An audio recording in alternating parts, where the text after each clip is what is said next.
Hello, I'm Susan, a 30-year-old who married Ronald 4 years ago. Ronald is an incredibly charming and kind-hearted person who makes every day feel special. Unfortunately, this warm sentiment doesn't extend to his mother, Betty, my mother-in-law. For reasons unbeknownst to me, Betty has shown a clear dislike towards me from the start. I understand that Ronald is her beloved son, and she might just be trying to protect him, but there are times when she goes too far. Betty has a way of committing subtle acts that appear harmless, but are actually designed to provoke irritation and paint me as the unreasonable one. We've all met someone like her at some point. Regrettably, she's my mother-in-law. I was raised to speak my mind and rarely hold back, which might be one of the qualities that attracted Ronald to me in the first place. Our differing personalities drew us together. Having studied psychology, I recognize Betty's tactics and underlying ill intentions. Our strong personalities clash, which probably explains why her initial comment to me was about my eating habits, which left everyone at the table in stunned silence. Ronald, though embarrassed, quickly defended me, but Betty insisted she was just concerned about my health, citing older photos where I looked better. Despite feeling mortified and irritated, I remained composed, not wanting to create a scene at our first meeting. As time went on, these uncomfortable incidents became more frequent and intense. Despite bonding well with the rest of Ronald's family and even his childhood friends, Betty's coldness towards me remained unfounded. Even on my wedding day, she tried to impose her opinions, criticizing my appearance in front of others. Yet amidst the chaos, I deeply appreciated the love and acceptance from the rest of Ronald's family. Trying to smooth over her earlier remarks, Betty often backtracks her statements with, "Oh no, darling, that's not what I meant. You have the potential to look so much better." She claims to see a lot of herself in me and acknowledges that I am a bright young woman, despite her continued critiques about my appearance. While I might acknowledge that Betty has her unique kind of beauty, the ongoing challenges with her have left a lingering bitterness and strain that's hard to shake off. Typically vibrant and outspoken, I found my energy sapped by her persistent efforts to undercut me. Fast forward 4 years to a recent episode that unfolded at Ronald's childhood home, where his parents still live. We were invited over for a Sunday dinner, an invitation that included my brother-in-law Charles, hinting at something significant on the horizon. As the evening progressed, it became clear that the dinner was more than just a casual gathering. Betty grabbed everyone's attention to make a grand announcement with a flourish of a document in hand. "Attention everyone, I have an announcement. With my birthday coming up, I wanted to share my big plans. We're going to Puerto Rico." The news was met with cheers and excitement from around the table. "That sounds fantastic, Betty. What amazing news!" I exclaimed, genuinely excited about the trip. However, Betty turned to me with a starkly different tone. "Actually, Susan, you're not coming." Confused, I responded, "What do you mean? This wasn't part of the plan." Betty replied matter-of-factly, "I made some last-minute changes and canceled your ticket before incurring extra charges." Flabbergasted, I could only ask, "Why would you do that? Why do you seem to dislike me so much?" Amidst the resulting chaos, Charles and I sat in stunned silence as arguments broke out across the table. Eventually, Betty attempted to justify her actions. "Okay, fine, I'll tell you why. I believe that as I get older, I should spend my remaining years with those I truly care about. Unfortunately, Susan, you don't make that list." Shocked by her bluntness, Ronald interjected, "Mom, really? What's wrong with you?" Betty defensively shot back, "Nothing's wrong with me. I'm just saying that Susan isn't technically family since she's not related by blood. And by that logic, Charles shouldn't be going either, right? But that's different." Ronald countered, "That's ridiculous. Charles is considered family and so is Susan. We're married, she's family too." Betty dismissed this, clinging to her stance. "Well, Charles has always been our sweet baby angel, but Susan hasn't. I'm just not comfortable with her coming on the trip. It's my birthday, and I want to be surrounded by those I'm closest to. This painful exclusion starkly highlighted the ongoing challenges in our relationship, revealing the deep divides that Betty's attitudes had fostered within the family. As the tension in the room peaked, I stood firm, my voice resolute as it echoed, capturing the attention of everyone, including Betty, who until now had been smirking discreetly. However, seeing my determination, her expression quickly shifted to seriousness. "Betty, it's clear from day one that you've held a grudge against me. For 4 years, I've tolerated your difficult behavior. Do you think we're oblivious to your actions? Do you really believe we can't see your self-centeredness?" Betty snapped back. "Watch your tone, young lady. Remember, you're in my house, and you won't be for much longer." "I'm about to leave, but before I do, I have something important to say," I declared, turning to face my beloved husband, whose eyes were filled with anger and pain as he stared at his mother. "Darling, I love you completely. I've tried to endure to bridge the gap your mother has so fervently kept open, but she will never accept me as part of this family. No matter how much I hold back or how hard I try, she will always find fault with me. You should still go on this trip. Despite everything, she's your mother, and you love her. Don't worry about me. I'll be fine." Then, turning back to Betty, who seemed taken aback by my directness, I continued, "And as for you, Betty, unfortunately for you, I am deeply in love with your son, and I am not going anywhere. You might think you can push me out, but I'm here to stay. Even in Puerto Rico, I'll be in your thoughts. Let's face it, I think you're oddly fixated on me." Betty, visibly angered, interjected, "How dare you? I ought to." "I'm done letting you try to tear me down," I cut her off firmly. "I can't understand why, when all I've ever done is offer kindness and patience, even when it was the last thing you deserved, but enough is enough. If you don't want me in Puerto Rico or as part of this family, that's fine, but as long as I breathe, I will be here for Ronald, for Larry, and for Charles, but never for you."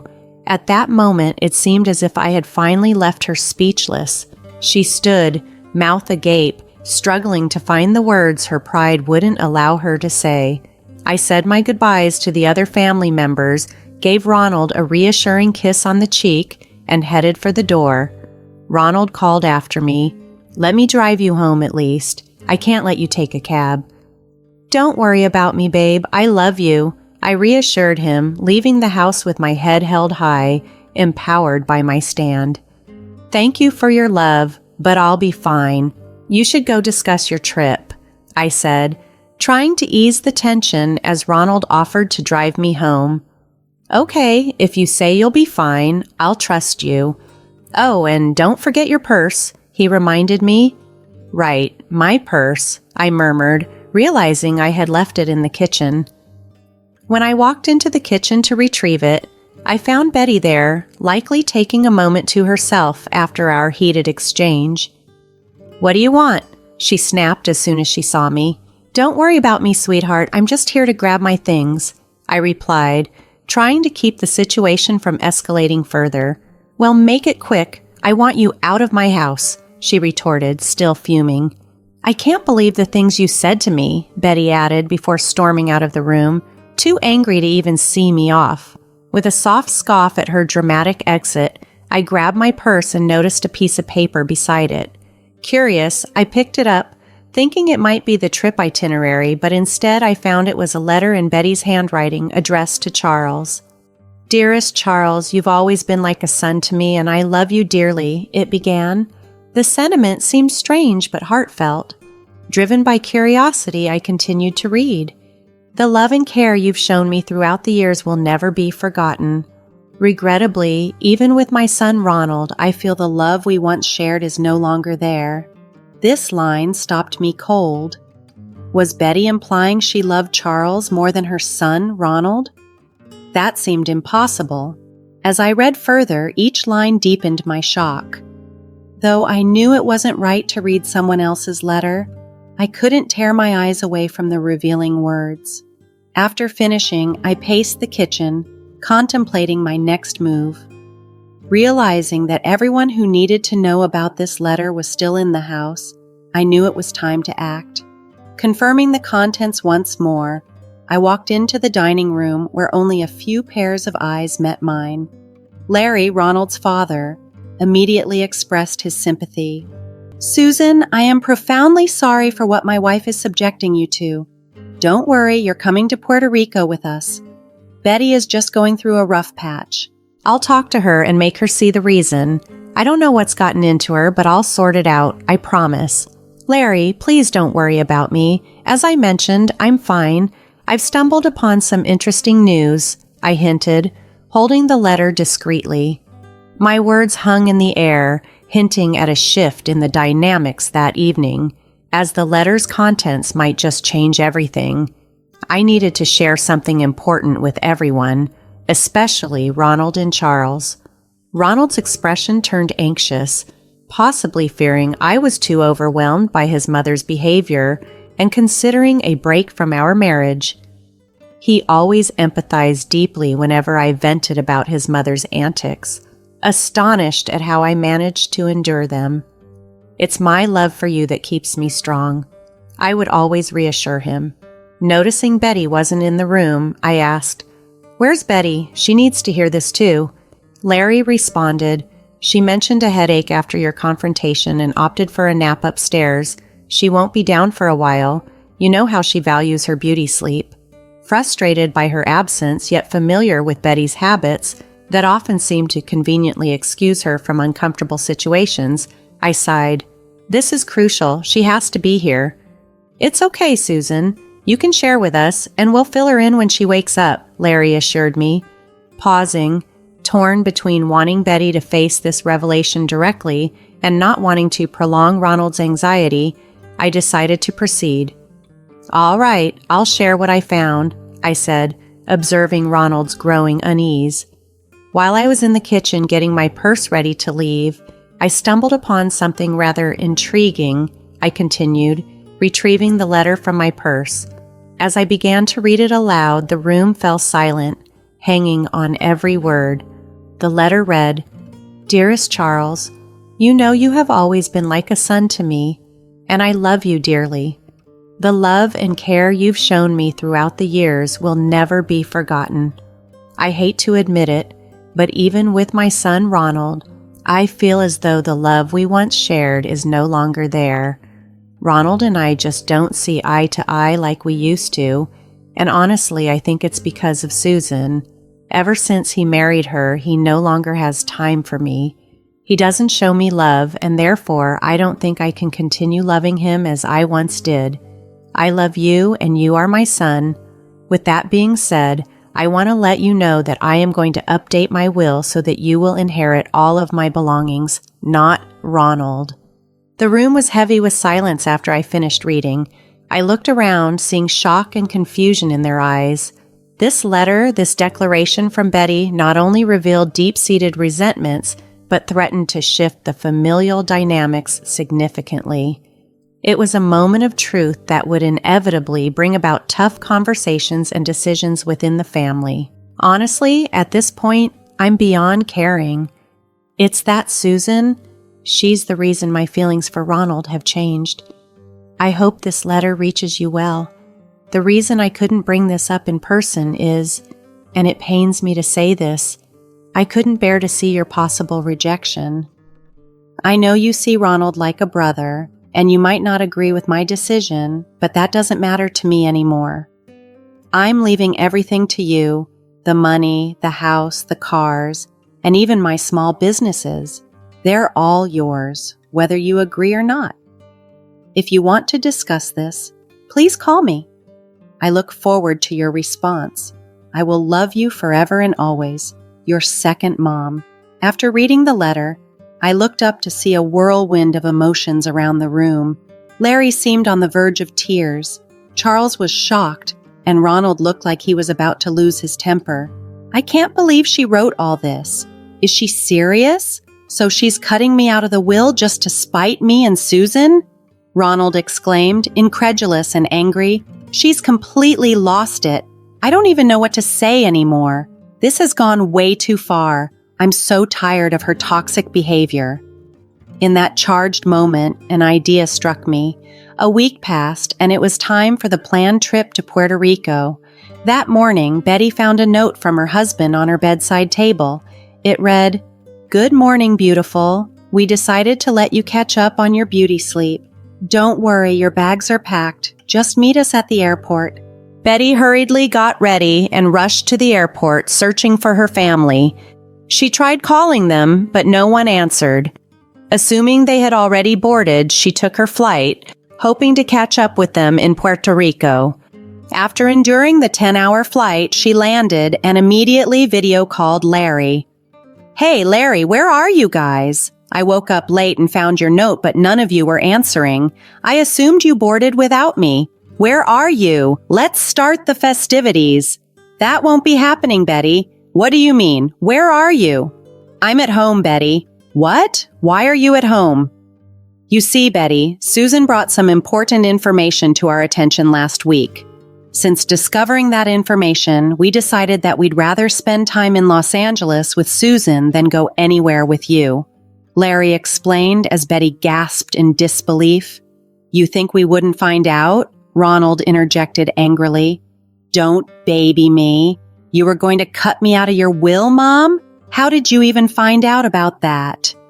"That so-called wretched girl you despise, Susan, found your letter in the kitchen," Larry added, his voice firm. "I don't know what you're talking about," Betty replied, her voice wavering slightly. "Lying right now is only making things worse, Betty," I said calmly. "Charles, tell them." "You've got to believe me. I did nothing of the sort," Betty pleaded.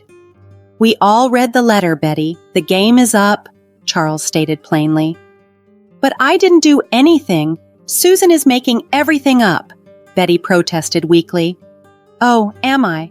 You are so pathetic it actually makes me sick," I countered, my frustration peaking. "We all know what you said and what you tried to do. Thank goodness I was curious enough to read the whole thing." "Ronald, Larry, please." Betty tried to appeal to them. "No, Betty, enough is enough. You're done. You don't get to say anything else. Your hatred has caused you to be blind. Now you have to deal with the consequences of being alone on your birthday because of what you've done," Larry declared firmly. "But I'll be alone. It won't be fun," Betty whimpered, the reality of her situation dawning on her. "Maybe people would like to hang out with you more if you weren't such a raging witch," I retorted, finality in my voice. "Have fun." With that, Larry ended the call.